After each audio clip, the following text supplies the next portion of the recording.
Well, this brings us to the hour. We're going to switch it up a little bit tonight. We've asked Cherie to please be our speaker, and with honor, I do welcome Cherie. Thank you, Kara. Thank you. Hi, I'm Cherie. I'm an alcoholic. Hi. My sobriety date is July 2nd, 2018. So I just celebrated 3 years. And I have a sponsor, and I have a sponsee as well. So what it was like, what happened, and what it's like now. But thank you, Ron, for asking me to speak. I was not prepared for it, but this is service, so I will do my best to deliver a message of hope and recovery. So I grew up in a very loving household, parents, and I'm an oldest of two, and there was no shortage of love. My parents provided for everything, we asked for. We weren't spoiled, but, they did their best. But growing up, I just felt like, I just always felt like an outsider. I just felt like I just never fit in. I didn't know what that was all about. But, I had a good upbringing, went to Catholic school, went to church and everything. My alcoholism didn't really start till I was really late in life. I did the drinking, after, high school. I didn't really drink during high school. I was kind of a good student, but didn't really excel in my studies. I was just kind of just coasted through high school. And then 19, I met my ex-husband. We dated off and on, and I don't know, I kind of led a sheltered life. So when I met him, he was kind of my way out. So I started going out more and disobeying my parents and everything. And, but still not, drinking or partying as much, just a little bit. And then I think we got married. We were in a relationship for about on and off. We got married when we were 28. So in 2008, we got married. Our marriage didn't last. There was a lot of differences. He was not a good guy. And I just at that time, when I look back, I was just I don't know. I don't know how to explain myself. I just felt like I was just naive to the world, and I didn't really know much. But I did my best to grow up. I had a good job and everything. The marriage didn't last. We ended it in. It was 6 years. I think 6.5 years. The marriage ended. And that's when my alcoholism really started. It was 2015. I had to move back in with my parents, and at that time I was 35, 34 going on 35, and I felt like that was my time to grow up and live an actual adult life. Even though I was an adult, I just didn't feel like I did what a teenage or a young adult person would do, go out with friends and party and everything. I started dating. So that's where I was okay, that's it. I don't have many responsibilities. I was living with my parents. They didn't ask me for any money. All I had was a car payment and a cell phone and insurance and everything. So I took advantage of that, and I made new friends, started going out, dated a lot, and, it's, the first few dates were okay, coffee dates, and then I'm no, forget coffee dates. So, started going out and drinking a lot, and then I started, my parents started noticing that my drinking was escalating, And so I started sneaking alcohol in. At this time, I had no idea about alcoholism. Like my family, like I didn't know any alcoholic. I mean, I have like uncles and stuff that like drink heavily, and like at family parties, like, I was, there was always alcohol, but, I didn't really know anyone who had a problem. So, but I started sneaking alcohol in, and I started drinking before going out, drinking after I came home, and started hanging out with people who drank like me. And I think that's what I gravitated towards. Like, I just always wanted to be out. I was miserable. I've always had a really good relationship with God, and I've always, had a good prayer life. But one thing I forgot to mention, like one of the biggest reason our marriage didn't work was we tried to have kids, and it didn't happen. So I kind of blamed God for a lot of things. I lost my, relying on God, and alcohol became my God at that time. Just hanging out with people that drank like me, and but the thing was, I was drinking more, and I was passing out. I was blacking out all the time. I started to lie to my friends, my family, my parents. Like they didn't I did not have a relationship with like really anyone, but the bottle. And I think it was like 2016 or something like that. I went to a college football game. We were tailgating. I started drinking pretty early. And next thing I know is I'm waking up in a hospital room, chained to the bed with a breathing tube down my throat. And this was the next day, so I don't remember any of it, and that was, I thought I was in it. The night before we went to it was like around Halloween, we went to a horror, what is it called? A haunted house, and I felt like I was I was like, is this a dream? Like I felt like I was like one other person, like I thought I was dead, like. But anyway, after that, what happened, I still drank, and more, and then I think that January, my family, actually that Thanksgiving, my family got really, they sat down and they talked with me, and they wanted me to try, wanted me to try AA. They've heard about it, and they wanted me to give that a chance. My sister, actually, who's not one of us, took me to my very first meeting. It was in Hatboro. And I did not want to be there. I mean, I listened to the people, and the people just came towards me, and nothing sank in. I was like, it was like it's not me. I only drink on the weekends. I'm not that bad. I have a job. So anyway, but that, that's when, I'm like, all right, something is happening. Like it was around that time I went to the Shrine of Czestochowa. I knelt down, I said my prayers, and I asked God to help me with my drinking. And then a week later, I got my very first DUI.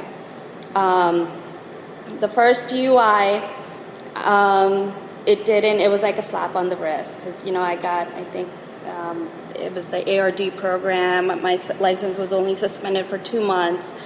I paid a hefty fine, but that was it. I still continued to drink a lot. Like my drinking was escalating.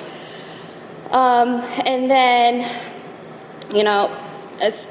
and at the same time, like, I'm lying, my relationships are just deteriorating, and God is just nowhere in sight. Like, I used to say these foxhole prayers, like, I would wake up and I would say, God, I don't want to drink today, and then a few hours later I'd be drinking, and then it was only on the weekends, but then it escalated during the week. Like, I would start my week off on Thursdays and on Monday, because I work from home on Thursdays and on Fridays and Mondays.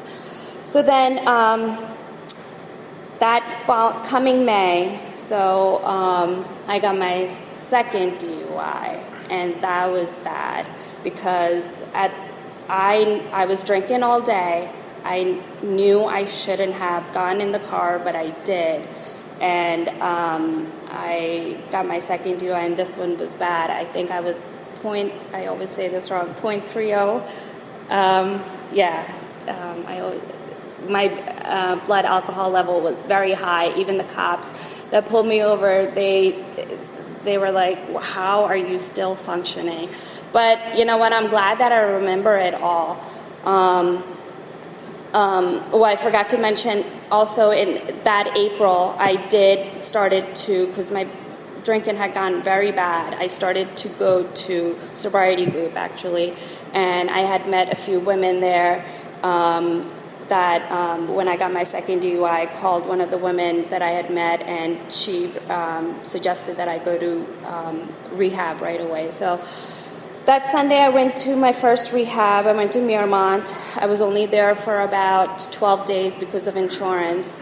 But that's the first time that I learned about alcoholism. I learned about the disease, and I learned that that it's a sickness, that it's, that there are people out there that will help me. And, I started praying, and I started to be willing and open-minded, but when I got out of rehab, I started to drink again, and I drank for about a month till about I hit my bottom, and my bottom was, it wasn't that bad, but for me it was bad because, like, my parents, they were done with me. It was 4th of July weekend, and I was supposed to go out with my friends that weekend. That never happened. I blacked out. My parents found me on the kitchen floor, passed out, and they had to drag me to my bed. And I just, I was at that point, like, I had no avenues, any way out. My parents, they wanted to send me back to rehab, but at that point, I was just done. I asked God, and I asked God to help me. I asked Him to take away my pain, and as soon as I said this prayer, as soon as I asked God, I just knew that I would not drink again, and something just came over me. And my sponsor told me later on that I had a spiritual awakening, because I just felt, I love watching horror movies, so I always related to that, when in horror movies, when they're possessed, I felt like I was possessed when I was drinking. I felt like the devil was inside me, and when I asked God that day to help me that I do not want to drink again, just something came over me. I felt pure. I felt clean. And then a vision of this woman appeared, and who is my sponsor now. And I called her up. I asked her for help, and she helped me. I remember I started going to Sobriety Group on a regular basis, started doing the steps. And that's, I think when I conceded to my innermost self that I was an alcoholic, because at that point I did not believe before that, that I didn't have a problem. I thought I could just stop for a few days and it will be okay, which I tried. But, when I started doing the steps, doing the first, I did the first step. And that day when I surrendered, I did 1, 2, and 3 because, at third step, like I made that decision that I was going to turn my will and my life over to the care of God as I understood Him. And that's what, and from that day, I've gained that relationship. I make sure that I have that relationship with my higher power that carries me through. I was facing, with my second due, I was facing jail time. I did not end up getting jail time, thank God, because I would not have survived jail. But I had an ankle bracelet. I was on house arrest for about 3 months.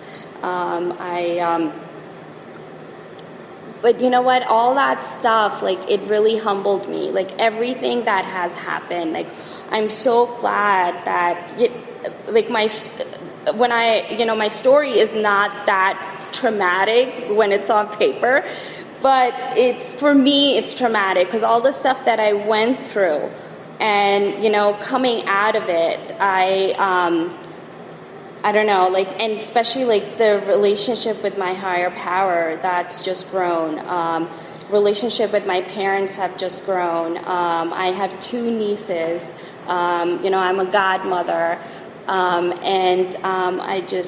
niece just turned 1 this past, a few days ago, this past Thursday, and her party was on Saturday. And it's just so nice that I can show up and be an aunt and be a sober aunt. And my sister, she can't rely on me to be an aunt and be in their lives, because I know if I was drinking, that would not be possible. I ended up getting a different job. I have a really good job. I got my license back. That was crazy, losing my license for almost 18 months. And but in those 18 months, all that stuff, really humbled me. I try to make a meeting almost every day, call my sponsor, and I think the best gift now is that me helping other alcoholics. And, when a woman asked me to take her through the steps, I think that's the greatest gift, because that I'm learning so much. We are just starting on a 5th step, and I'm just learning so much from this process. And it's just, I don't know. It's been a good journey, and I'm looking forward to what sobriety has for me. I think as long as I keep on praying, keep on doing service work, helping another alcoholic, and the big book has been a game changer for me. I started doing big book studies about a year ago, and it's been amazing, the things that I'm learning, and it's just a gift from God. I never thought I would be, where I am now. I had different plans for me, but this is, I think, the best thing. When I wake up in the morning, I say my prayers, and I just thank God for this life, because it's been great. So that's all I have.